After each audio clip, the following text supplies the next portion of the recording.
अस्सलाम वालेकुम dear students. मैं उम्मीद करता हूँ कि आप सब खैरियत से होंगे।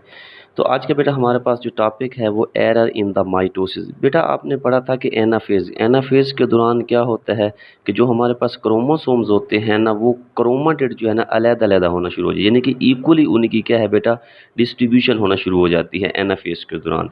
अगर किसी प्रॉब्लम के तहत यानी कि उनके दरमियान जो सेपरेशन है ना वो क्या हो जाए बेटा फेल हो जाए, तो one daughter cell will receive both sister chromosome, यानी कि अगर प्रॉपर हो रही है तो वो सिस्टर क्रोमोसोम क्या करेगा, प्रॉपर जो है ना हाफ जो है ना क्रोमोसोम जो है ना रिसीव करेगा। हाँ, अगर उसके अंदर कोई प्रॉब्लम आ जाती है ड्यूरिंग एनाफेज, तो वो जो हमारे पास सिस्टर क्रोमाटिड्स है ना वो बराबर तकसीम नहीं होंगी, इक्वली उनके दरमियान डिवीजन नहीं होगी।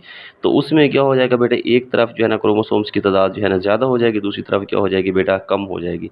और उनकी जो हमारे पास कंट्रोल है ना, सेल की डिवीजन की जो कंट्रोल है वो क्या होना शुरू हो जाती है बेटा, अनकंट्रोल होना शुरू हो जाती है। और इसी भी हम क्या कहते हैं बेटा, कैंसर ही कहते हैं। और एक्चुअली जो हमारे पास जीन्स होते हैं ना, जो इन डिवीजन को कंट्रोल कर रहे होते हैं, उनके अंदर म्यूटेशन आ जाती है, यानी कि चेंज इन द जीन आना शुरू हो जाते हैं। और उसी नतीजे में क्या है बेटा, बॉडी के ऊपर जो है ना एबनॉर्मल ग्रोथ होना शुरू हो जाती है। उसी एबनॉर्मल ग्रोथ को हम क्या कहते हैं, ट्यूमर भी कहते हैं। अच्छा, ये वाले जो है ना ट्यूमर्स, अगर वो उसी जगह पे रहे, यानी कि जहाँ पर उनकी फॉर्मेशन हुई है, उनकी जो लोकेशन है वो ओरिजिनली लोकेट रहे हैं, तो उसको हम कहते हैं बिनाइन ट्यूमर। लेकिन कुछ हमारे पास ऐसे भी होते हैं कि वो क्या करते हैं, अदर टिश्यू के ऊपर जो है ना हमला करते हैं, इन्वेडर करते हैं, और इसे हम कहते हैं मलिग्नेंट ट्यूमर, यानी कि कैंसरिक ट्यूमर भी कहते हैं। और ये बाकी जितने नॉर्मल सेल्स हैं उनके ऊपर भी ये अटैक करेंगे और उनको भी क्या कर देंगे, एबनॉर्मल करना शुरू कर देंगे। और ये जो हमारे पास प्रोसेस हो रहा है ना, स्प्रेडिंग ऑफ डिजीज, इसे हम बेटा कहते हैं मेटास्टेसिस।